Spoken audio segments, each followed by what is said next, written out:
এটি হবে সম্পূর্ণ দলীয় এবং রাজনৈতিক প্রভাবমুক্ত স্বাধীন পরিবেশে পেশাদারিত্ব এবং দক্ষতার সাথে জনপ্রত্যাশা পূরণের দায়িত্ব যেন পালন করতে পারে।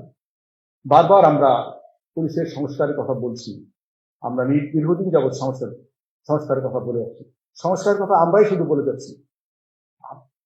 সাধারণত নিজেরাই একজন তার নিজের সংস্কার চাইতে চায়, পছন্দ করে না, কিন্তু আমরা কিন্তু বারবার পুলিশ বলতে চাচ্ছি যে আমরা আমাদের সংস্কার চাই। সংস্কার কেন বারবার থেকে যাচ্ছে আমরা জানি না।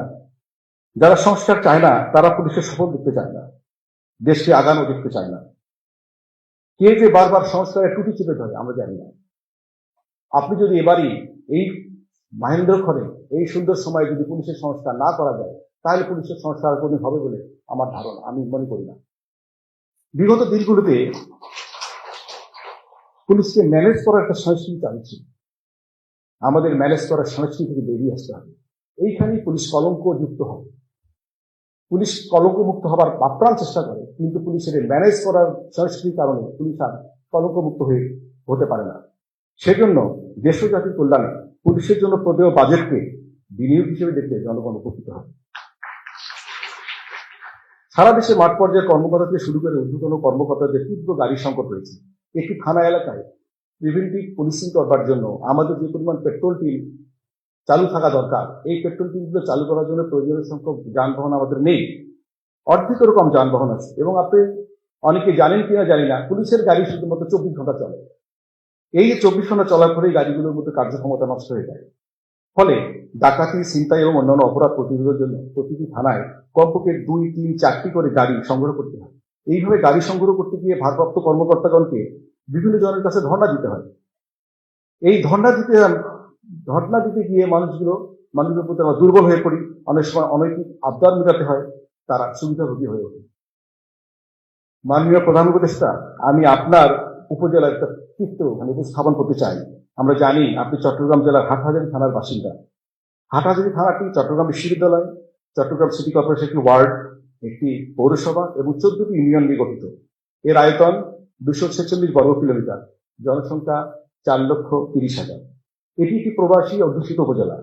পাকা রাস্তা 427 কিলোমিটার, কাঁচা রাস্তা 346 কিলোমিটার। এই বিপুল জনগোষ্ঠীকে সেবা দেওয়ার জন্য আমাদের রয়েছে দুটি আধা সচল গাড়ি। আধা সচল গাড়ি মানে মাঝে মাঝে থেমে যায়, মাঝে মাঝে চলে। 4টি মোটরসাইকেল ছিল, গত সময় সেটি উপরে গেছে। জনবল রয়েছে 160 জন, অর্থাৎ প্রতি 4,018 জন জনগণের জন্য একজন পুলিশ। এই সামান্য জনবল না হয় মেনে নেওয়া যায়, আমরা না হয় কষ্ট করলাম, কিন্তু এই সামান্য যানবাহন দিয়ে এই বিপুল জনগোষ্ঠীকে সেবা দেওয়া কতটুকু সম্ভব আশা করি আপনি অনুমান করতে পারবেন। আমাদের দেশে প্রতিটি ব্যস্ততম বা আধা ব্যস্ততম থানায় কমপক্ষে 400 থেকে 500 জিডি হয়। মামলা তদন্তের মতো জিডিগুলো তদন্ত করতে গেলেও একজন তদন্তকারী কর্মকর্তাকে একাধিকবার দূর দূরান্তে যেতে হয়।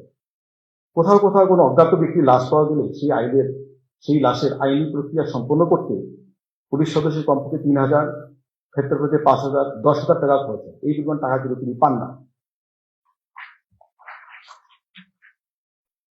তাৎক্ষণিক সেবা পাওয়ার প্রত্যাশায় 999 ফোন করে মানুষ দ্রুততম সময়ে তাদের কাঙ্ক্ষিত সেবা পাওয়ার আশা করে। কিন্তু আমাদের এই সামর্থ্যের মধ্যে আমরা যখন সেই প্রত্যাশিত সেবা দিতে পারি না, তখন তারা অধৈর্য হয়ে পড়ে, তারা আমাদের প্রতি অস্থির হয়ে পড়ে। পার্বত্য জেলাগুলোতে অত্যন্ত দুর্গম হওয়ায় পুলিশি কার্যক্রম পরিচালনা করা যেমনই ব্যয়বহুল তেমনি ঝুঁকিপূর্ণ। একটা সময় পার্বত্য জেলাগুলোর কার্যক্রমের জন্য, পুলিশিং কার্যক্রম এবং অন্যান্য কার্যক্রমের জন্য পিএ এবং বিএ, ট্রাভেলিং অ্যালাউন্স এবং ডিআরএস অ্যালাউন্স ছিল দ্বিগুণ। বর্তমান ছিল সমতলের মতোই একাকার। ফলে আমাদের অফিসার যারা কাজ করে সেখানে, তারা তাদের খরচের টাকাটুকু পুরোপুরি এখানে পায় না। এটা আমাদের জন্য অত্যন্ত একটা বেদনার জায়গা। কিছুদিন পূর্বে আমি নোয়াখালী জেলার হাতিয়া থানা পরিদর্শনে গিয়ে দেখি, হাতিয়া থানা থেকে লোকেরা, আমাদের অফিসাররা যখন নোয়াখালী জেলার সদরে আসে তাদের পুলিশি কার্যক্রম পরিচালনা করার জন্য, তাদের খরচের 2-3% তারা সরকারিভাবে পেয়ে থাকে। বাকি টাকা তারা কিন্তু সুযোগ পায় না। বাকি টাকা তারা কিভাবে সংগ্রহ করে আমি জানি না। জুলাই বিপ্লবের পর জনপ্রত্যাশা বেড়েছে, মানুষ যে কোনো ধরনের মামলা করার সুযোগ পাচ্ছে দ্রুততম সময়ে। কিন্তু এই জনপ্রত্যাশা পূরণ আমাদের সীমিত সামর্থ্যের মধ্যে অত্যন্ত কঠিন। তবু এই চেষ্টা আমরা চালিয়ে যাচ্ছি। জুলাই বিপ্লব সংক্রান্তে রুজুকৃত মামলাসমূহ আমরা সুষ্ঠু ও নিরপেক্ষ তদন্ত নিশ্চিত করতে অত্যন্ত যত্নের সাথে নিবিড়ভাবে পরিচালনা কার্যক্রম পরিচালনা করছি। প্রায় একটা কথা শোনা যায়, পুলিশ আগের মতো কাজ করে না। পুলিশ প্রকৃতপক্ষে কাজ করে, তবে নীতিনির্ভর ভূমিকায় নয়, প্রতিষ্ঠিত আইন এবং বিধি প্রয়োগের মাধ্যমে। যে যাই বলুক মাননীয় উপদেষ্টা, মাঠ আমাদের নিয়ন্ত্রণে। কিছু চ্যালেঞ্জ রয়েছে, সেগুলো মোকাবেলা করে সর্বোচ্চ মানের জনপ্রত্যাশিত একটি নির্বাচন জাতিকে উপহার দেবার যে আপনার অঙ্গীকার, তা বাস্তবায়নে আমরা আপনার সারথি হিসেবে কাজ করব। মাননীয় প্রধান উপদেষ্টা, এ পর্যন্ত যে বক্তব্যগুলো আমি উপস্থাপন করেছি তার সবগুলো সমাধান হবে না, হয়তো কোনোটাও হবে না।